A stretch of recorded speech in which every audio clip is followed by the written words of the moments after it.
Hi, everyone. Welcome to this session on communicating trail impacts.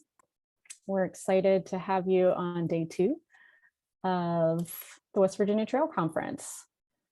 I want to just give a quick shout out to the sponsor of our session, All Star Ecology, Natural Resource Specialist. They're a full-service environmental consulting and contracting firm providing a wide variety of natural resource expertise backed by experience on-the-ground contracting capabilities. And you can check out their profile in the Whova app as well.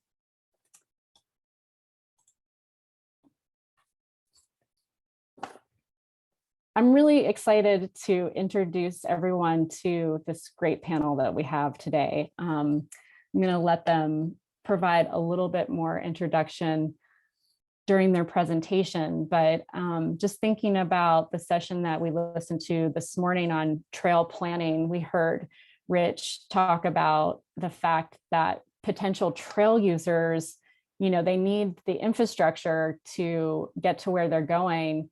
They also need information. And part of what we are doing within this conference and in building this new statewide group is to really grow the advocacy network for trails across the state. And we need to be communicating the impacts of our trails, to multiple audiences. And many of you already do that so well. We're going to hear from a specific example in Southern West Virginia. Bill's going to talk about the Coal River Water Trail. But why would we want to communicate our trail impacts to those different audiences? Most of us want to do that because we want to protect and maintain and activate the trails that we already love. And we also want to do it so that we can continue to expand our trail network in our communities and across the state. So we need to be able to communicate the impact effectively so we can get more trails on the ground. Brandy is going to talk a little bit in her presentation about how we can use these communication strategies to convert trail users to trail advocates. And kind of at the beginning of that ladder is getting somebody who is a potential trail user to be a trail user, and then potentially converting them into an advocate.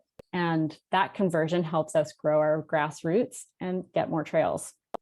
So many of you communicate the impact of your trails in different ways, and you include themes of economic development, tourism, public health, and social and community connections.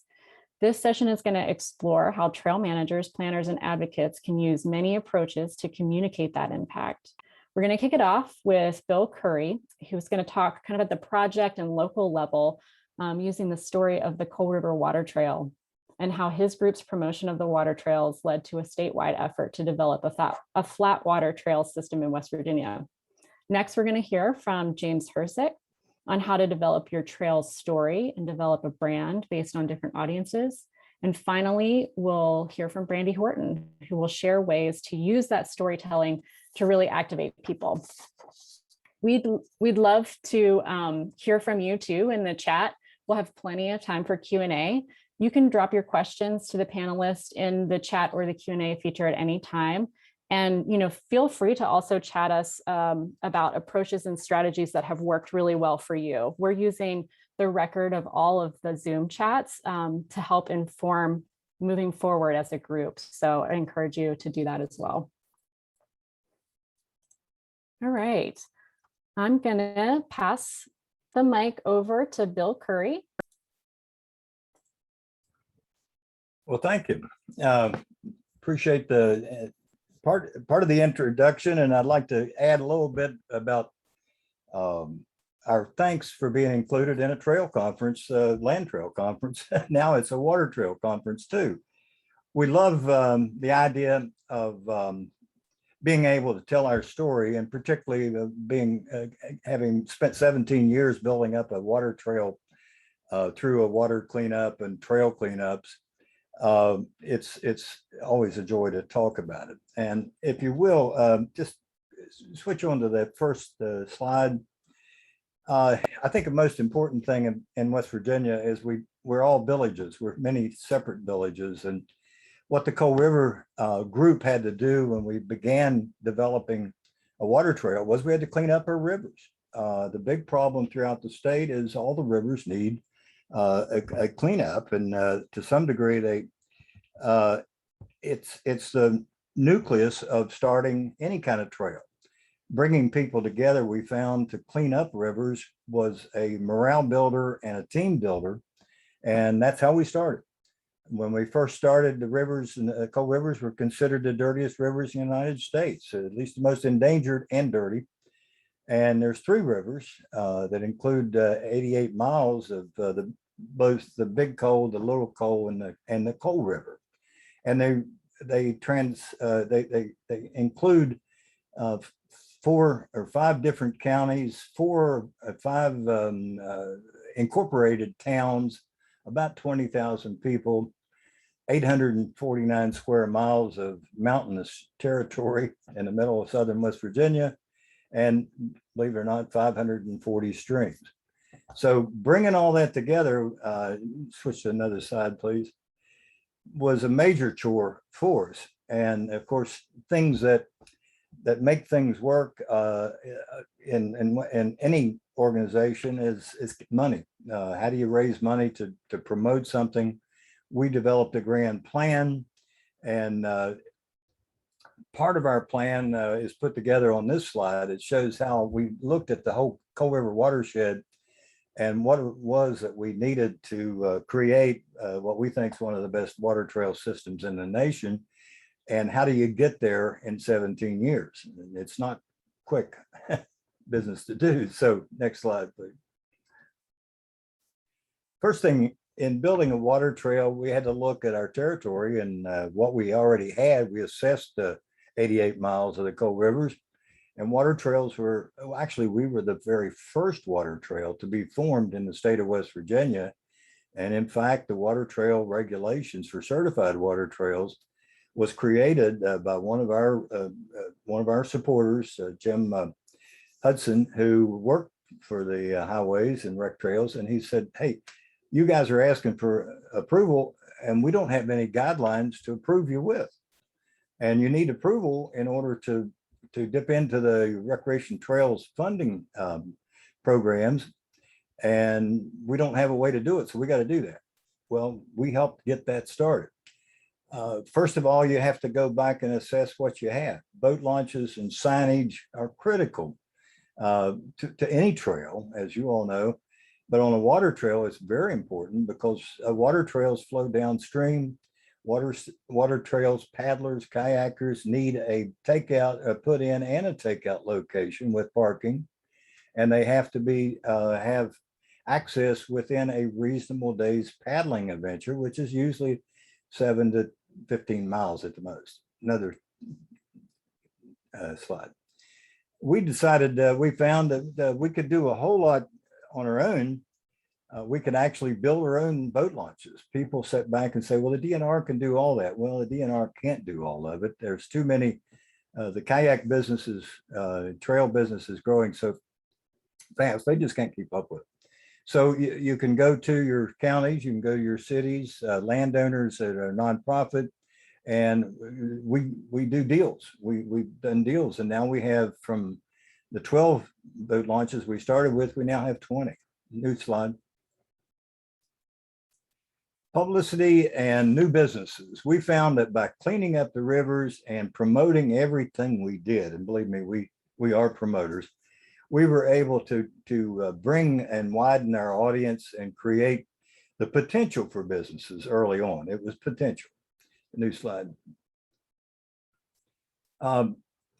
We found that the communities were desperate in our area for new ideas to do festivals and different types of community activities that were festivals and fairs and so forth.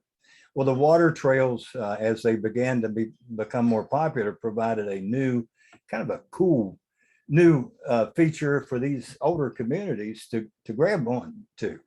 And today we've got the Yak Fest in St. Albans with over 11,000 people attending. We've got Kevin's Lazy River Adventure in Racine, West Virginia, with over 600 attendees. We've got the On a daily basis through the summer, we have over 1,500 paddlers on 88 miles of the Coal River every weekend. Next slide. We did snag a great, and thanks to the Department of Commerce in the state of West Virginia, our first major grant that helped us begin our program was from that. It was called a CAD grant, and from that, we took our cleanup programs. We expanded and we still clean up. We expanded into an organized marketing program. Next slide. The marketing program was a regional program. We have no Convention and Visitors Bureau in the Coal River watershed area. We're part of several other things. So we don't have anybody really focused on our particular region to promote. And now the Coal River Group's doing that. Our paddlers and this was back in 2017. Of course, we went through COVID, but last year we had 1,600 people on the river for our Tour de Coal event, the largest kayak event in the United States. Next slide. We used our experience, and I've got a lot of experience, and our people have, in promoting through the media and social media. We wear social media out. Facebook, we have 6 different sites. We have over 14,000 followers, and we populate our Facebook pages every day. We try to maintain a steady flow of that. Next slide.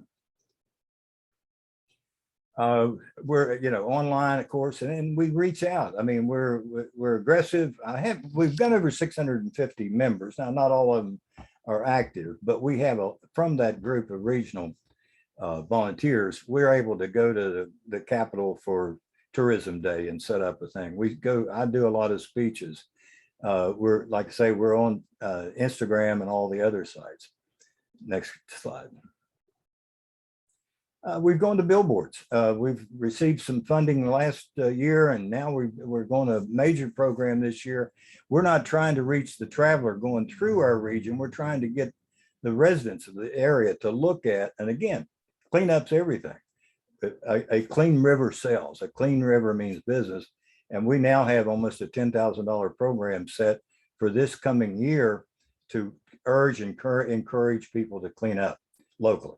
Next slide. Again, new businesses, there's been over 13 businesses started.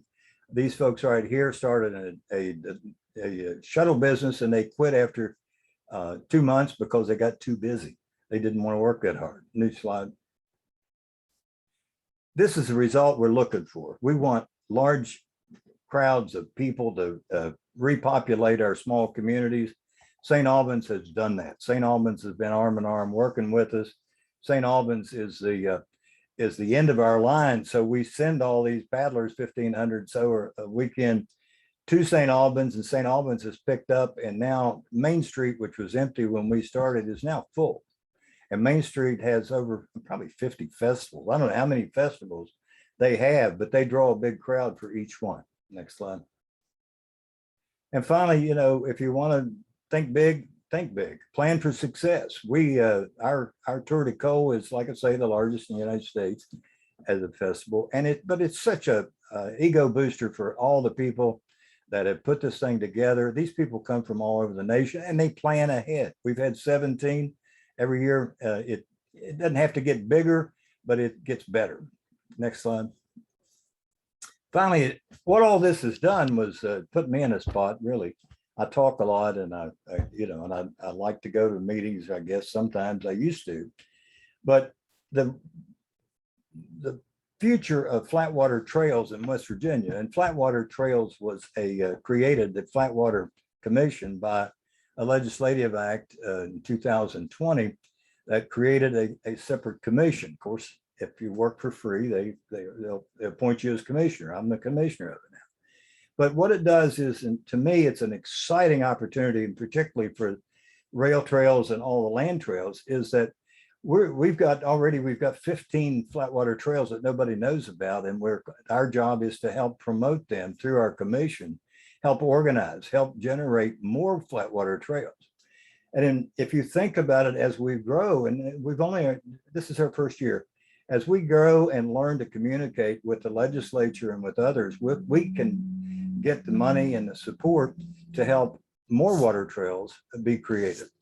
And finally, if you look at the rail trails, as you float down the river in a kayak, you look up and you see people walking on a flatwater trail. You think, why don't we get together? Why are we promoting water trails and not co-promoting land trails and vice versa? It's a village that we need to pull together. And this is rivers are a great new opportunity. That's my time's up. Thank you. Thank you so much, Phil. That your final message there was just perfect, and part of what we're really hoping to do with this conference and bringing folks together. And the image of all of the kayaks is so inspiring. That's really where we can see the impact, the people on the main street and all of the boats ready to go for the big events. So thank you so much. I'm gonna switch it over to James Hersick for his presentation. James. Give me a second. Ta-da.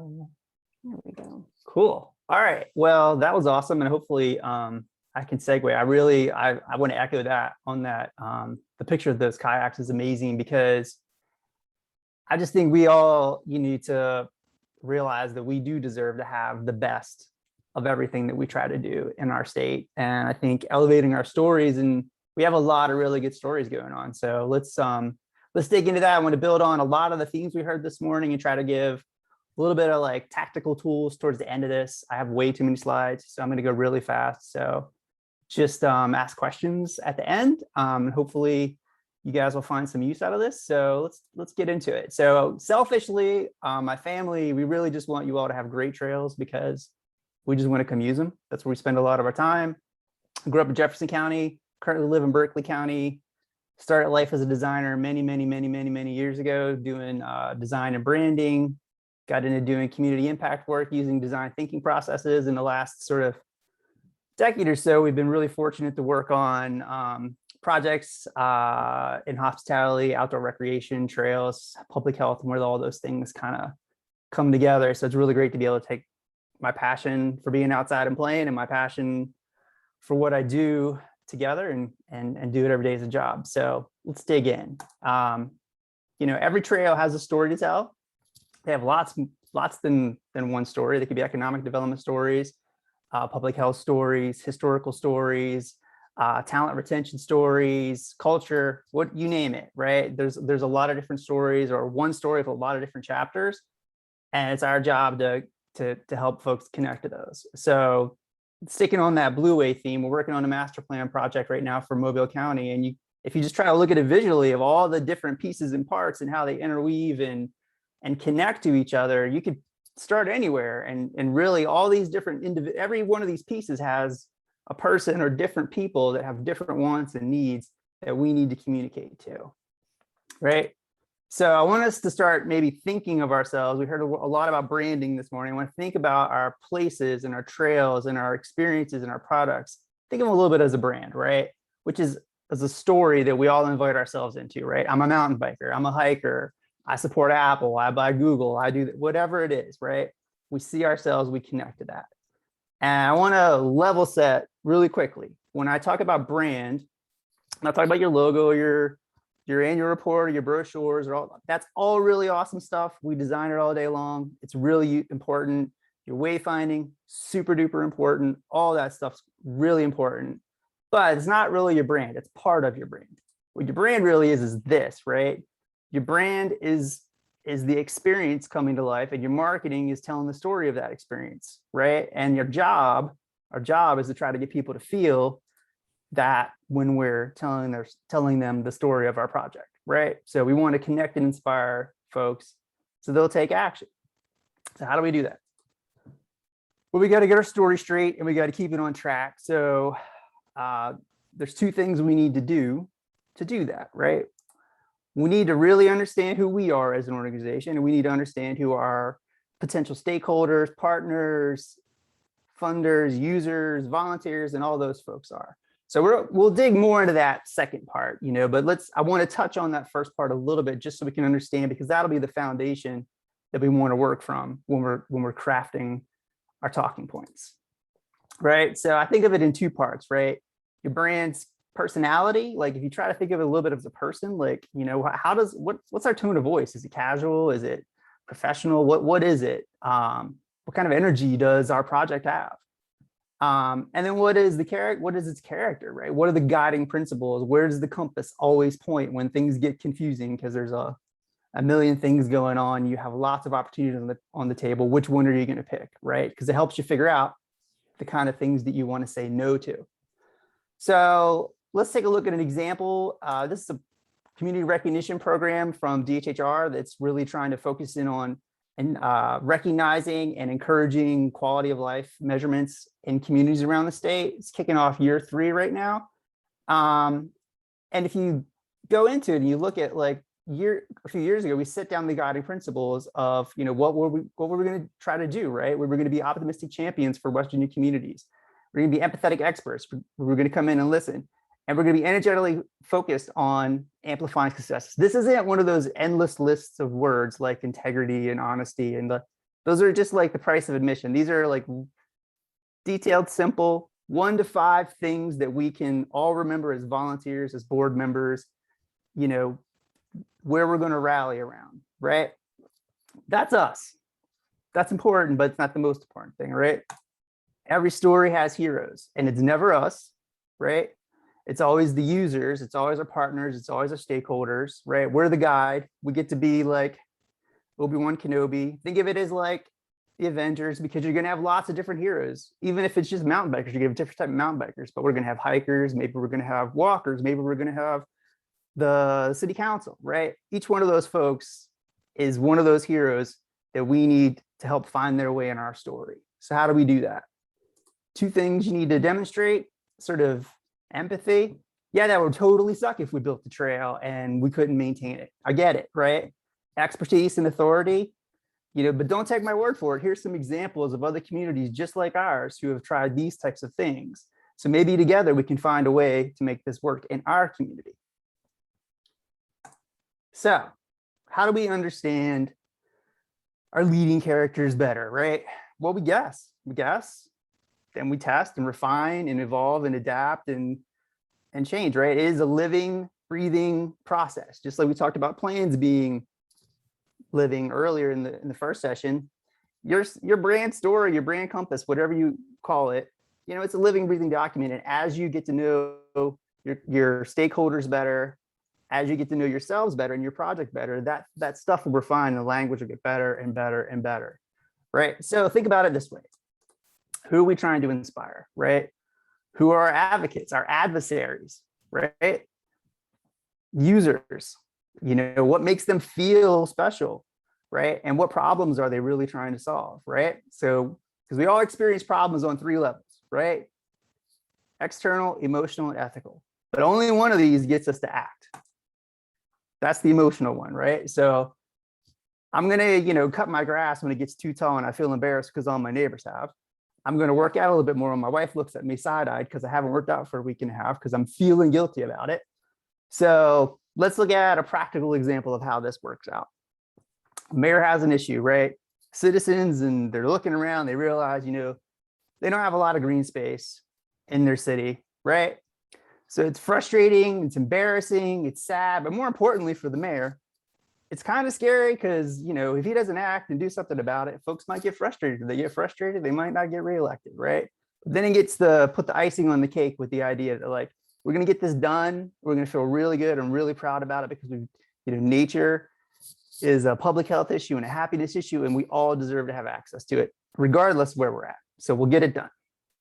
So if we look again at that example from DHHR's program, early on we were looking at, we need to communicate to communities. We need to communicate to lawmakers. These have different messages, but the point back to what we're trying to do is elevate the quality of life in our West Virginia communities and recognize the really good stuff that's already happening on the ground and tell a more positive story.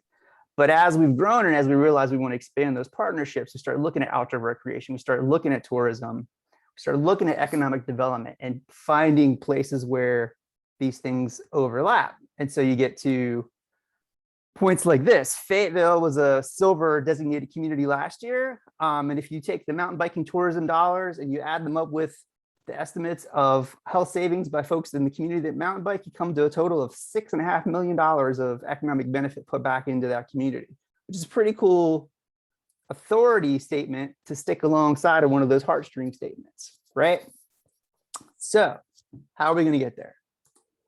3 steps. Number 1, just get out some Post-it notes, get out a Google Doc, get out whatever you feel comfortable working, and just brainstorm a list of all the potential people your project, your trail might impact, right? And then pick out a few to start with, the key ones, right? Figure out what makes them happy, sad, angry, fulfilled. Get to know them better, right? Align what you offer, like what you're trying to accomplish with the trail, with, and try to marry that with what's going to make them feel good about getting engaged in this project with you. So you do it, start simple, right? Think about, how would you answer these 2 sentences? How would you finish them, right? Do it a bajillion times. Start simple, right? Trail saves people from boredom. Our trail helps kids have a great place to gather and play. It helps them be healthier. It gives them opportunities to become leaders in our community. You can go deeper with this by starting to build out all these personas, like we talked about guessing and refining. You guys can get these. I have these templates. We use them with our clients all the time. They're on our sponsor page. You can download them, use them to your heart's content. And what that really helps us do is just sort of test and think about put ourselves in those shoes, build that empathy so that we can get really, really good. What we want to do is get really, really good at being able to answer this inspiringly, effectively, convincingly about each of those user groups that we want to communicate with. So it might look something like this. We help volunteers just like you feel confident and informed about sharing the benefits of our trail plan by helping them with the tools and messages needed to communicate effectively with the residents, business owners, and local government, which is what Brandy's going to help you do. So there you go. Thank you so much, James. And thank you for the tools. Like James said, they are available, I think, through Whova, but we can also throw up email addresses as well if you would like that. Yeah, definitely message me and whatever. I just want you to have great trails so I can come use them. Thank you. Thanks. And I'll just encourage people again to drop any questions in the chat or the Q&A. After Brandy wraps up, we'll move to that discussion. So I'm going to move it over to you, Brandy. Awesome. And while you do that, I am going to start sharing my screen. So I just love doing these talks with fellow communicators because there's so much good synergy between what James just shared, the example that Bill just shared, and then what I'm going to talk about, which is how do we activate all of this? How do we put it to actual use to move people into that trail advocacy role to help us to really kind of get the political will we need to do this work, right? We can communicate about it. We can work behind the scenes all day and all night, but unless those decision makers and elected officials get on board, it can be really hard to get into kind of that completed trail or that regional trail network. And thinking a bit about what both Bill and James shared, I think one of the common threads here is that we have to inspire people, all of our audiences, from the trail user to the community business leader, to the decision maker, the potential donor in your trail or your organization, to the elected official, to believe that something can be different and new, and it's going to benefit us all together, and that we can be unified through that common experience, and that there's shared value in that common experience. And that can be tricky, and it also doesn't happen overnight. But I wanted to start a little bit with, how do we think that trail networks and trails kind of happen? What are the pillars of that? And at RTC, we believe that there are 3 components that cannot really happen in isolation. There's arrows here, but imagine it as a circle, really. It kind of all works together. We have to fund these projects. Those decision makers have to decide to put money into this. It could start with private money and move to public money, but ultimately we need money. We have to build the things that we're getting people to believe in. We have to have models. We have to have early successes and wins so people can understand, right, what it is that we're trying to create. And we really need people to use it because if we advocate for the funding and we advocate for the building and then nobody uses it, we're going to have a little bit of a hard time telling our story. So we should always be thinking about our communications, our advocacy, the relationship between those two things in the aspects of what it takes to get a trail done, and thinking about what's the current moment in that trail development work that we need to be advocating for. Is it really that we're at a place where we need to get a lot more use so that we can build more trail? Is it a place that we need people to really believe that more funding is needed because of the maintenance, or because we need this connection and we're just not going to get there without it? To do that, I always like to think about the marriage between the program work and the communications work. Sometimes, depending on if it's a volunteer board or it's within your organization, or even thinking about the agencies that we have to work with all the time to get these resources, program gets to sit over here to the left, communications gets to sit over here to the right. Sometimes maybe they come together and have a conversation.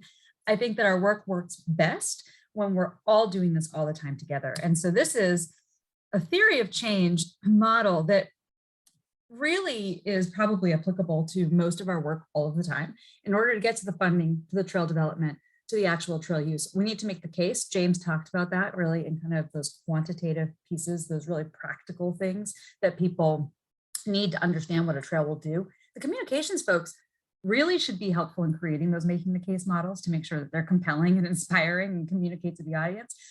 Super important to amplify it. You go to a meeting and the only people who see that information are the people in the meeting. Did it happen? That's always a question I joke about, right? It's like the tree in the forest. When those models get created, again, if nobody knows about them, are they doing their full potential? Are they doing their job? So the role of communications there is in promoting those models, those demonstration projects, those pilot road closures where we're building out, walking and biking for folks on a weekend, the mile segment that get done. We need to promote the heck out of those so that people really start to understand and have that experience that becomes their story. We need to build a movement. This doesn't work when one person believes. It doesn't work when two people believe. We really need to grow that movement so that there's energy behind it. And we need to keep feeding it. That often also becomes the job of communications. You gather 1,000 folks in a room and we don't talk to them again for a while. They might not remember why they were in that room, or they might have lost that emotional connection to the project or to the work that we're trying to achieve for the community. So the job of communications is to feed that movement, feed it, give it energy, give it fuel to get to the next step in the process. We need to increase demand. So that's the marketing of the trails. It's educating about trails that they exist. We've all been very lucky on the tail end of COVID that there's so much more knowledge and awareness of trails and outdoor spaces. But I don't believe that that will continue on its own. We've got to continue to do that marketing. We've got to continue to energize that growing movement that's coming. So really important that we measure our progress as well and tell people that it's working, or if something isn't working and we know that, tell them how we're going to correct for that, right? What are we going to change in our strategy so that, and being really transparent about that, because nothing works faster to derail an advocacy project than someone saying, hey, look at that, it didn't work and nobody told you, and they're still taking your money and they're still doing the thing. So measuring progress, broadcasting success, explaining how you're going to course correct when you need to is really important. At the bottom here are just some examples of those things in action. So talking about the trails that exist in the country, providing an umbrella brand that people can start to have familiarity with and say, I know about that. That's those people who are trying to create more trail infrastructure across the country, attaching that to federal policy initiatives and really making the case for why that's important. And broadcasting the success, little steps, mile at a time, that really matters. That shows momentum, especially in our current environment where volume almost matters more than anything else. When we think about moving people into an advocacy role, we think about kind of taking that theory of change and really kind of getting people involved in all of those steps. We have to understand how people think. We have to understand how behavior change happens. And it really is based on, what do you know? What's your attitude towards it? What do you think? And what are you doing? And everybody is in a different place all the time, even on the same issue. You might say, I love trails. I use trails. But my attitude is they're nice to have, even though I love and use them. I don't necessarily, need that to be an investment in my community. Or you might say, like, I didn't even know that we had trails or that they existed. Oh my gosh, I think that they're really important and I didn't have that knowledge. Our goal is to move people to the place where we want as many people as possible in our community from all different lived experience and backgrounds, people who are coming to visit, elected officials. We want them all to say, I need trails and I demand trails. again, when you think about the stages of change, that's not something that just ends and all of a sudden everyone's really happy and they demand trails and we move on. It's a constant feeding. We're constantly giving people the stories, the information, the impact to help them see the benefit of what they were demanding and advocating for, and to make sure that they don't move back to like, well, that was great and I'm glad we got that trail, but I still just think they're nice to have. Maybe we don't need to invest state resources in that or whatever, because we know that it takes federal funding, it takes state funding, and it takes municipal and hyper-local funding to get all of this work done. And so we need people to support that at all levels. And so thinking about how we're moving people always for thinking that trails are a necessity, not just for their town, but for their state and for the entire country is important in helping them think about how all those different public funding investments might be used toward the benefit of growing trails and trail access. So what does that look like? You know, I called it the advocacy path here. Some people may be familiar with the concept of a ladder of engagement. People might start at different levels in that. Just like in the stages of change, you might believe different things at any moment in time. We're trying to get to kind of an end point where there's a demand for trails. We're also trying to move people from trail user, most folks that we try to engage with, whether that's a member of the public, a member of the community, somebody in your neighborhood, all the way to elected officials. Members of Congress often first take our phone call because they're trail users first, or they're bicyclists first, or they love to hike and they realize, oh gosh, that's pretty cool, right? Nice to have, not necessarily need to have yet. We create those experiences that James was talking about in that trail supporter bucket. They get out there, they maybe have a shared experience with somebody, they realize, wow, this gap really wrecks the experience. We aren't going to be able to market this trail the way we wanted to, or leverage it for tourism the way we wanted to, or even provide a safe route to school for the kids in our community if we don't close this gap. Suddenly they can move and they see themselves in this trail supporter role. To advocate, they're going to take an action for you. That could be, I'm going to send an email or do a social media post and say, I think trails are really important, but they're broadcasting that they demand trails. Or it could be something where you've got members of Congress or you've got local state legislative officials. You know, I know we've been talking about trail caucuses and the models around it. How do we build state-based legislative advocacy? That concept of, I've used a trail, I've experienced kind of the need here, and now I'm going to start to advocate for what it takes to really do the job. To ambassador, this is somebody who is hardcore in the I Demand Trails category. You can pick up the phone, you can call them. We need these people in every audience bucket, whether it's grassroots, whether it's kind of influencers in your community, business leaders or other community influencers, or it's elected officials. We need ambassadors in all of those buckets to be creating almost an echo chamber of, this is really important. Have you heard of this project? Have you seen what that segment that got done has completed? Oh my gosh, look at us. We were in the news the other day. This is a really important project for us to continue to advocate for. So our toolbox, you know, how do we do this? How do we move people through those stages of change, keep them in the stages of change where we want them? How do we get them on our advocacy path? It's through storytelling and action. And I loved what James said about how emotion is what inspires action. Story inspires action. But you also have to have thought about, what is the action? And is it easy? And is it immediate? Because when you go back to that stages of change model or the path, you can move backwards and forwards all the time. And so if you're not giving people that easy thing to do that's going to have some sort of an impact in real time, you might lose the moment. You might lose that emotional opportunity that you had to really unlock it. So I think often, you know, my background is really in public relations. I'm thinking often about how we push things externally out into the world, how we engage people kind of outside of our inner walls of our organization. And there's a model around that, thinking about media channels in the context of paid, earned, shared, and owned. And we all, in the year 2021, have access to all of these in ways that are pretty affordable, which, you know, there's a lot of challenge and opportunity that comes with the internet tools and social media. But one of the things it does is it gives us a lot of opportunity to reach a lot of people for a relatively low amount of money. So when you look at the different categories of kind of ways we can engage people, where we can push our story and our action out, thinking about, we need visibility. Earned media is a great way to get visibility, and visibility with credibility. So we're saying, this is the story of Brandy. Brandy uses the trails every single day to walk her kids to school. She doesn't have another way to get her kids to school. It's really important. We can put that on social, and our people who like us will see that. We can put it out on our website. People are like, oh, that's a great story.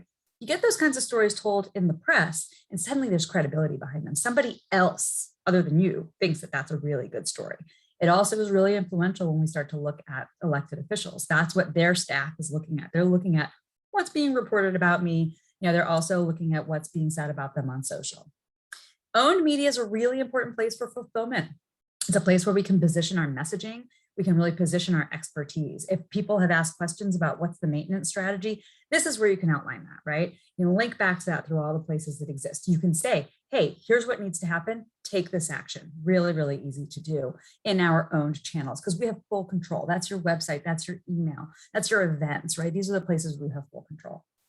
Shared, critically important in partnership with the other three, in particular because it's giving an endorsement from regular people, right?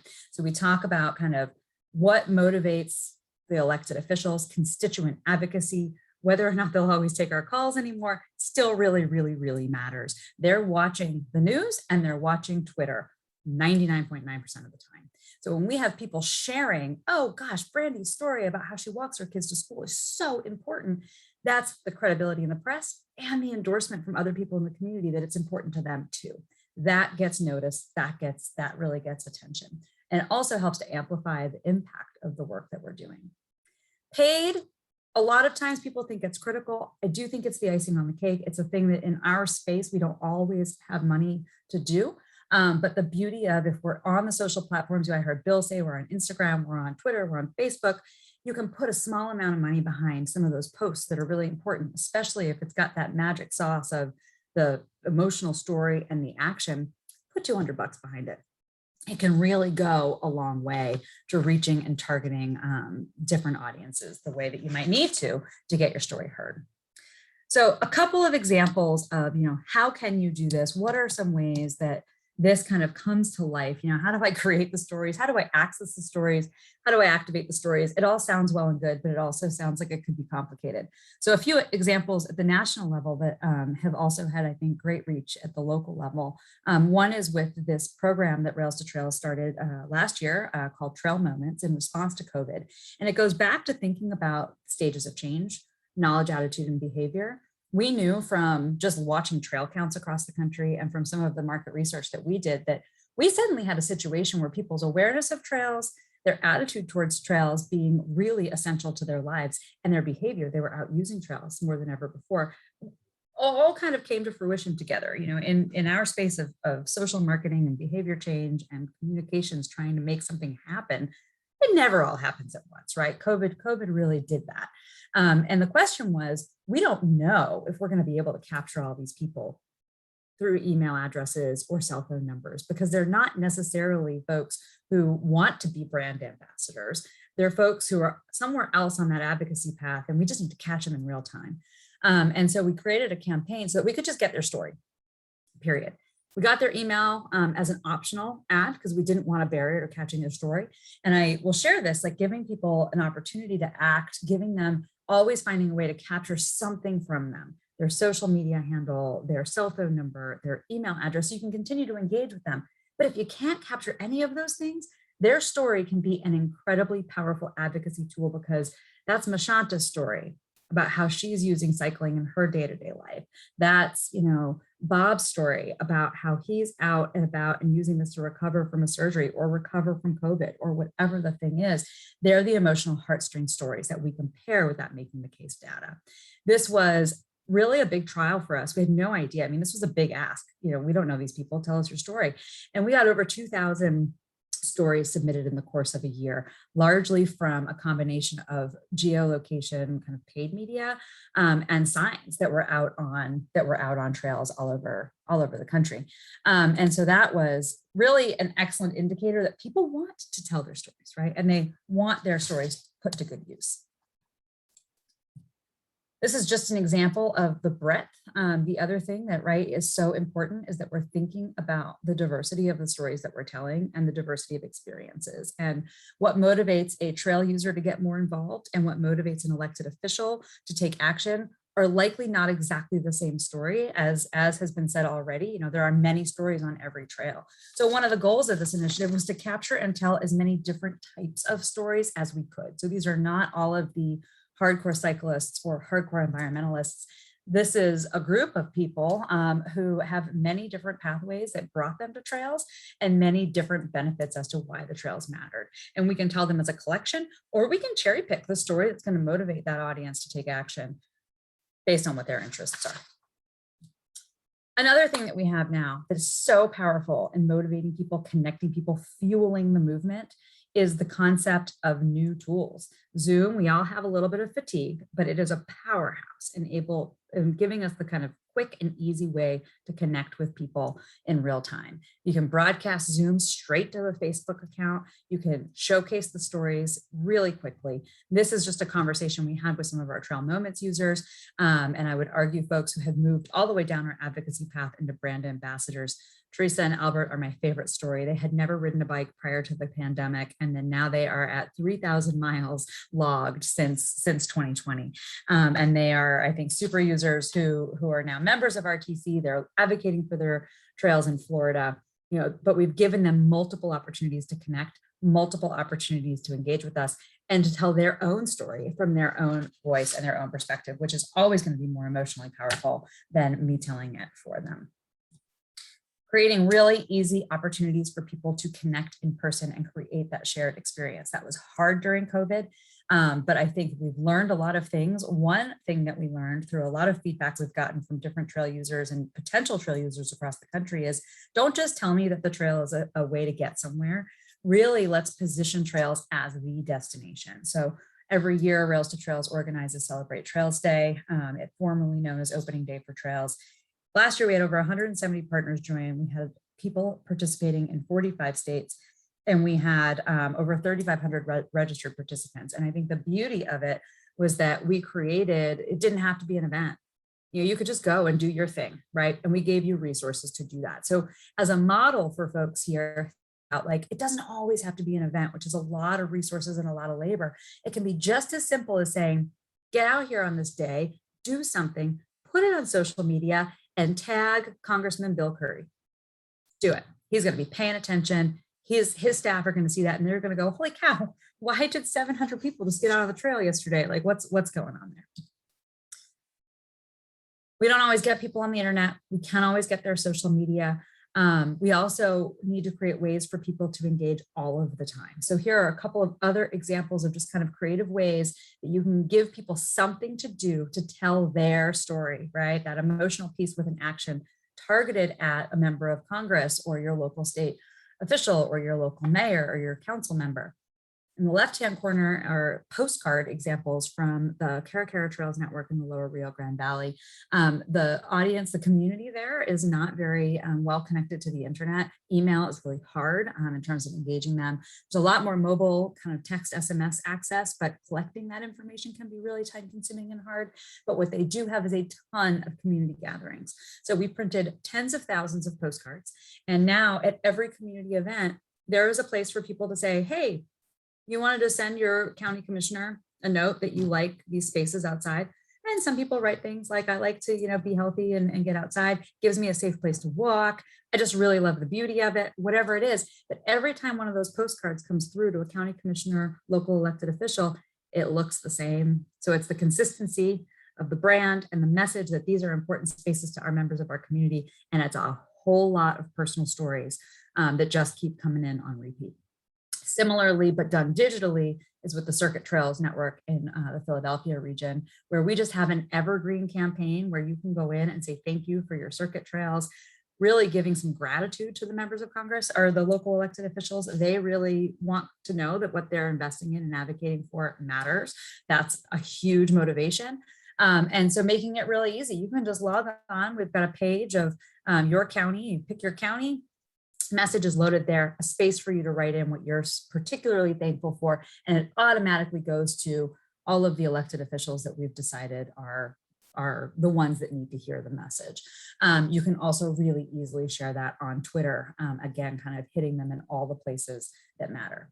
And then on the left is just an example of a local event where, trying to build support for the local trail as well as the connection on the Great American Rail Trail. So you see the local officials there, you see the local partners there, you see the branding for the Great American Rail Trail, and then we've got staff from the members of Congress office. So always thinking about these events or these opportunities or that virtual Zoom. If you've got a brand ambassador, if you've got somebody who's a hardcore advocate for this and a champion for this in an elected office, bring them on board, right? That kind of goes in the category of endorsement and really kind of sharing the message for you. But it's the mix. And I think the most important thing for me to share is that it's the mix of all of these tools that are so important. It's the mix of the emotion plus the action and making it easy and making it consistent, because without feeding the movement, you might lose the movement. You don't want to have to grow it twice or 3 times. So thinking about all of those tools all the time and what is the kind of lowest hanging fruit for you in real time to be able to continue to connect and continue to motivate. And I'll stop sharing and give it to Kelly. Thank you so much, Brandy and James and Bill. So much information there. And I see a lot of attendees who are in this session right now who I know have their own experience doing this great work. For everybody who's attending, go ahead and start putting your messages or questions in the chat or the Q&A. I'm going to get us in a gallery view here. And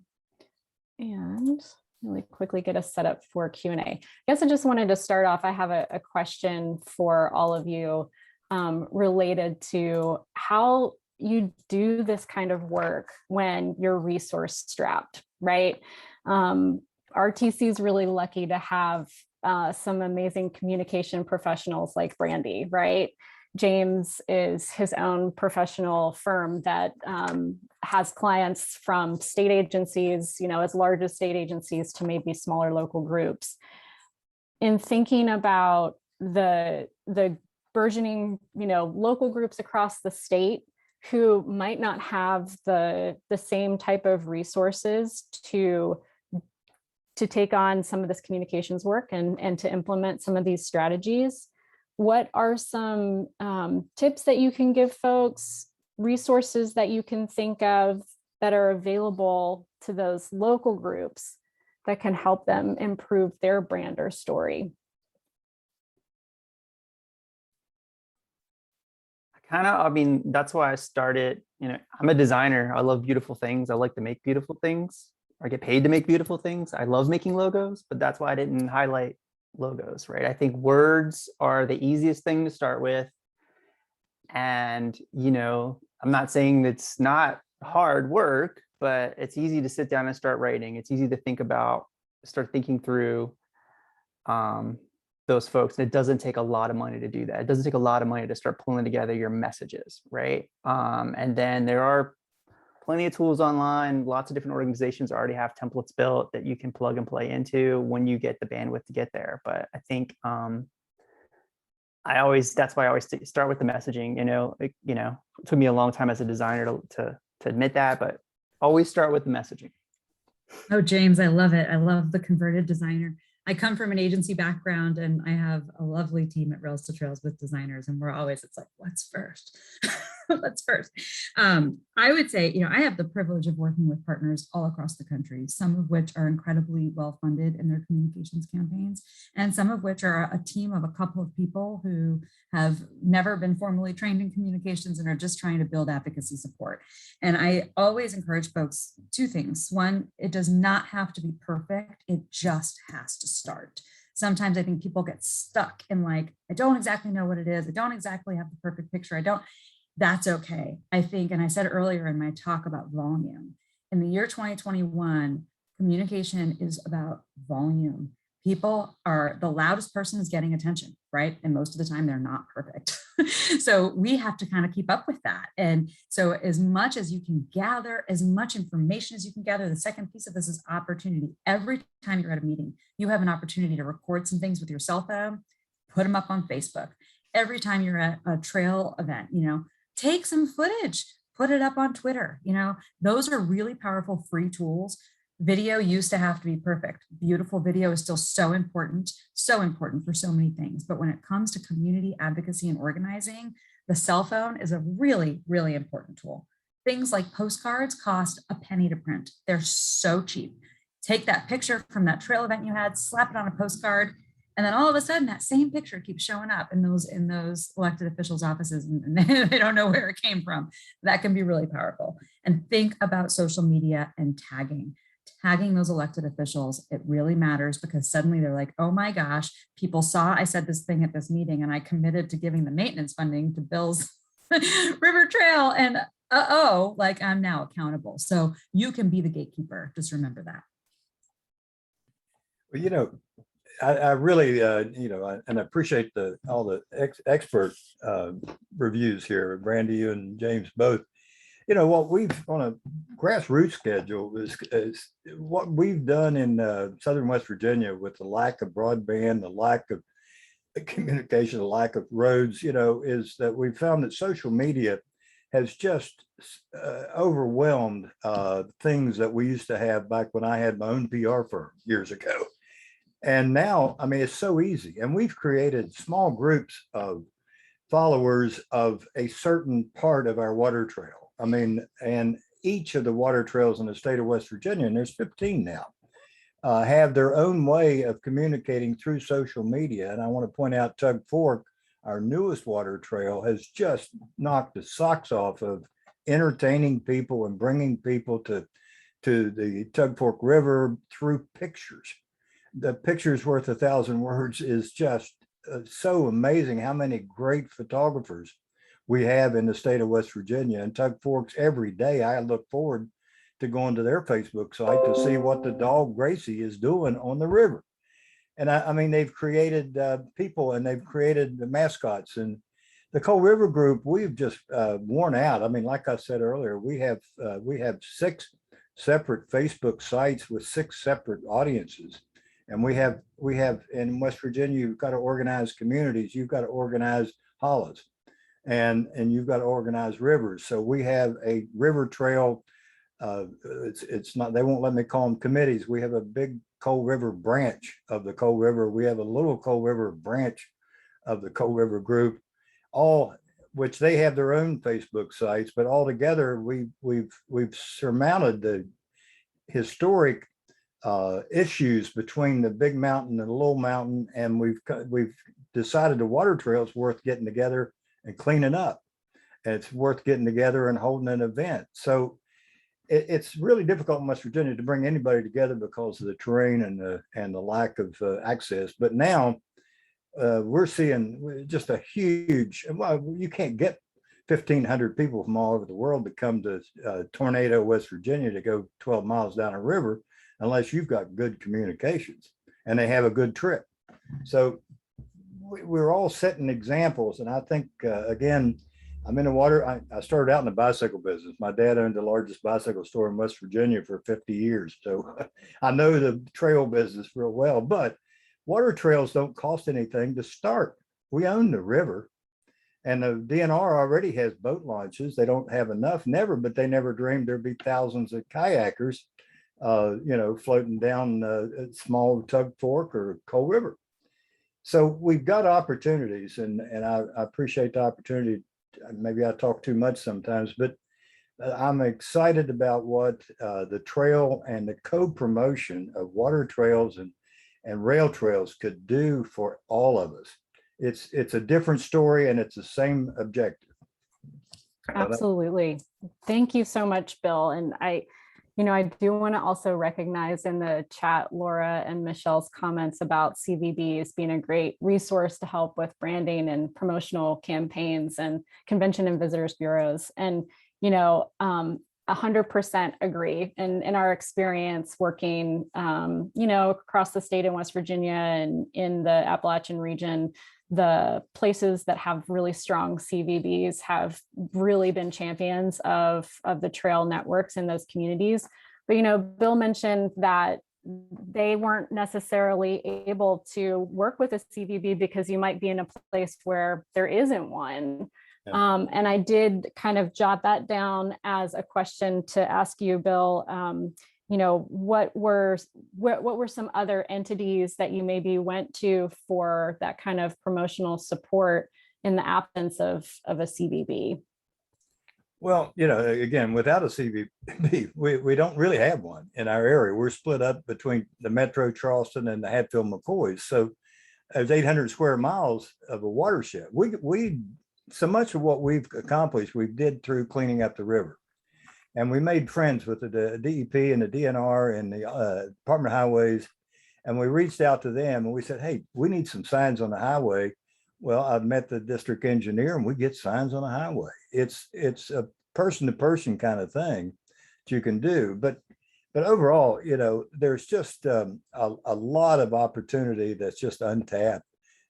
People are your best sources of information, passing along the word. But promotion, I mean, I walk around with brochures, river maps, and every penny I get, I can even give you a passport to the Southern West Virginia area, which shows all of our water trails. So, you got to be creative. And the more excited people get, the more people you get. And you got to keep them that way. That's great. I'm thinking about how, in an instance where your community might have a CVB, but they're not as tapped into the trail planning or, the existing trail network. And I'm thinking about how you might be able to hook those folks to become your heroes or ambassadors, right? Mm-hmm. So I wanted to toss it out, maybe to Brandy and James and Bill, all of you, some experiences that you've had with cultivating those heroes and ambassadors, like advice to the local trail groups that are working on the ground, trying to engage all these different audiences, just some advice on how to cultivate those ambassadors.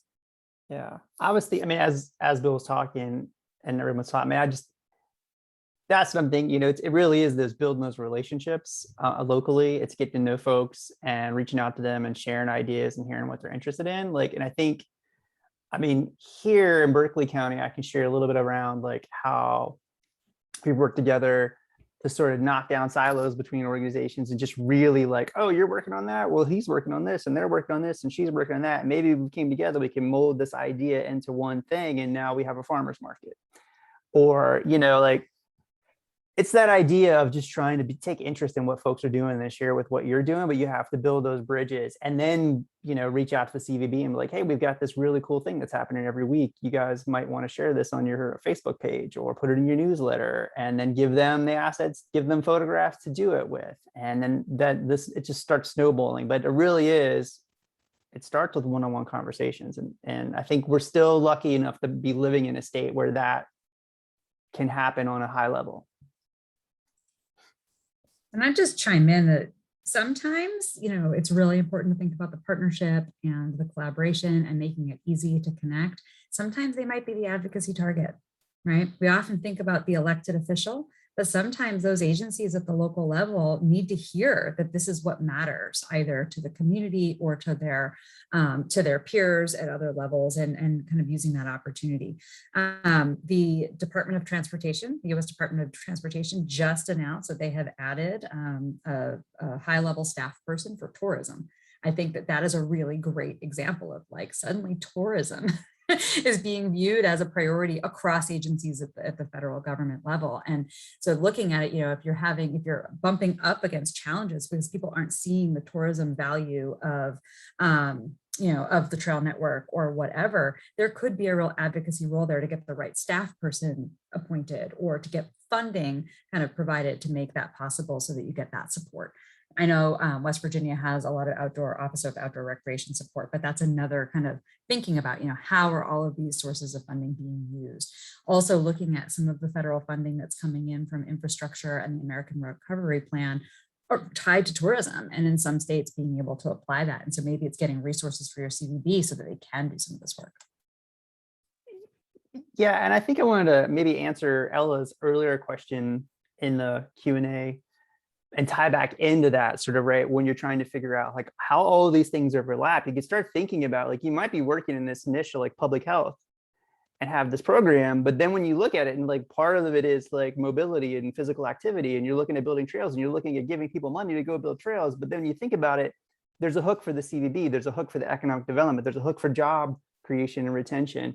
And so that's exactly where the impetus and the research behind finding that number around Fayetteville came from, right? So that health savings equation, this really brilliant student at Oregon State did this as their thesis and built this amazing, ridiculously complex spreadsheet that we're hoping to work with some folks here in West Virginia to adapt to our state. And that number really does correlate to sort of a county in Oregon that's the same size as Fayette County, right? And you can plug in, drag and drop, miles walked, miles biked on pavement, miles biked on an unpaved trail, equestrian, motorsports, and then it'll spit back out $1 savings for healthcare. And then if you take that with the hospitality and tourism dollars, you add that all up, then you've got a really compelling story of how this one thing has ripples of impact that touch all these different agencies. And so there's an argument for why we should be collaborating and driving these projects forward.